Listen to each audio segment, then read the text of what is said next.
এ যেন এক শাপলার স্বর্গ, যেদিকেই চোখ যায়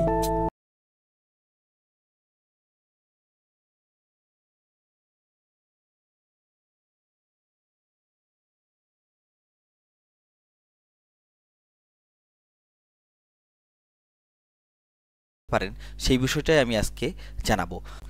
এই জায়গাটার নাম হচ্ছে রূপগঞ্জের শাপলা বিল। তো রূপগঞ্জের শাপলা বিলে আপনাদের আসতে হলে আপনাদেরকে ফার্স্টে আসতে হবে জিন্দা পার্ক।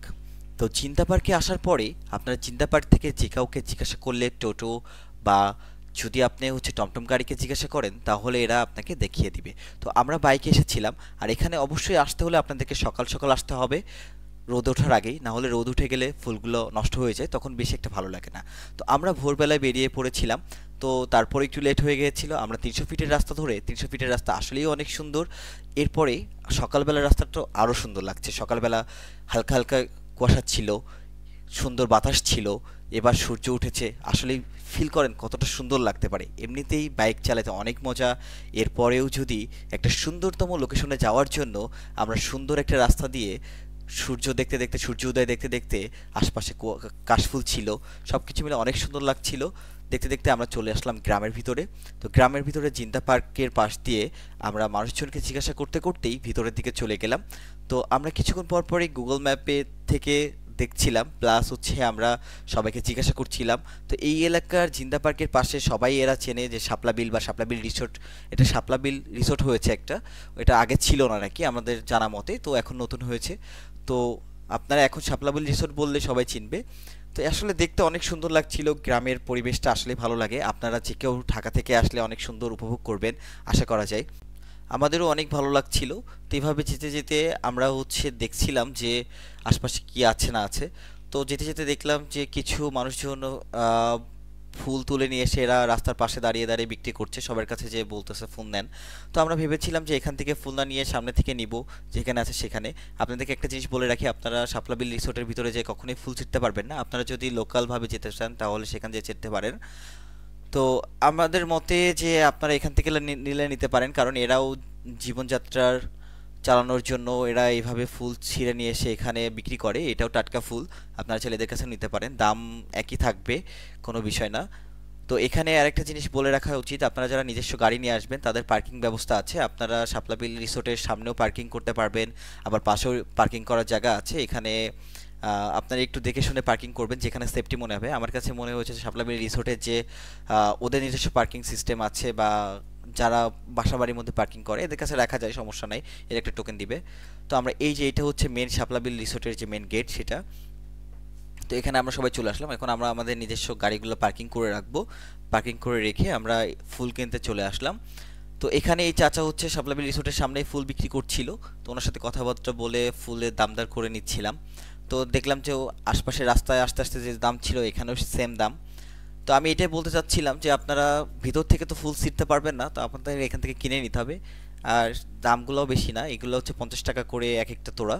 তো আপনারা চাইলে এখান থেকে কিনতে পারেন, আবার রাস্তায় আস্তে আস্তে যাদের দেখেছেন তাদের কাছ থেকেও কিনতে পারেন। একই ফুল, ফুলগুলো সব জায়গায় টাটকা, আপনি দেখে নেবেন যে টাটকা আছে কিনা। কিন্তু ফুল আমার মনে হয় সবই ভালো, সব সকালে সকালে তুলে রাখছে ওরা সবাই। তো আমরা কয়েকটা ফুল নিলাম, মাথার ব্যান্ডও নিলাম, মাথার ব্যান্ডগুলো 30 টাকা করে পড়েছিল। তো এইগুলা দেখে দেখে আমরা যেটা ভালো লেগেছে সেগুলো নিয়েছি। এরপর টিকিট কাউন্টারে আসলাম, টিকিট কাটলাম। তো এখানে বৌমনি টিকিট কাটছে, টিকিটের দাম ছিল 50 টাকা পার পার্সন। এন্ট্রি ফি এটা, এটা ঢোকার জন্য যেটা নিবে সেটা হচ্ছে 50 টাকা করে। তো ঢুকে সুন্দর একটা ব্রিজ থাকবে, অনেক সুন্দর লাগছিল এগুলা। আসলে এত সুন্দর ফুল আমি আগে কখনো এতগুলো ফুল একসাথে দেখি নাই। আসলে অনেক সুন্দর লাগছিল, সবাই ম্যাক্সিমাম মানুষ কিন্তু সবার হাতে দেখছেন ফুল আছে।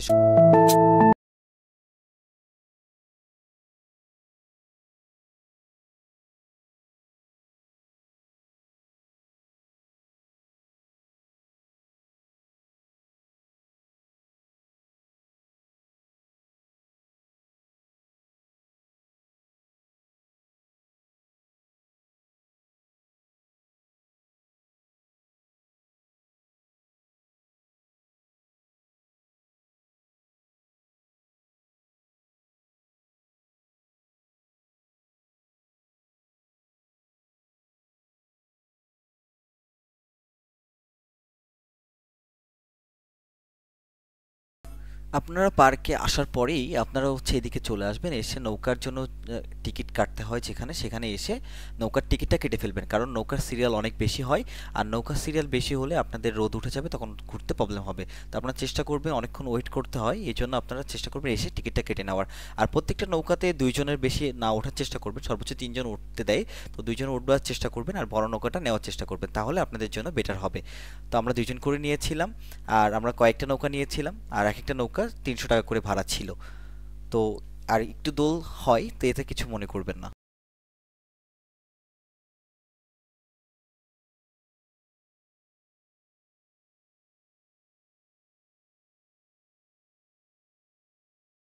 আপনাদের বোঝার ক্ষেত্রে আমি এখানকার কিছু ছবি কালেক্ট করে দিয়ে দিয়েছি, যেন আপনারা বুঝতে পারেন আসলে এখানকার ভিউটা কত সুন্দর।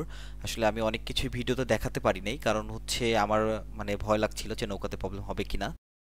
আপনারা যদি সুন্দর কোনো ঢাকার আশেপাশে সুন্দর কোনো জায়গা খুঁজে থাকেন, তাহলে এখানে আসতে পারেন। এখানে আসলেই অনেক সুন্দর জায়গা, প্রাকৃতিক পরিবেশ, অনেক ভালো লাগবে।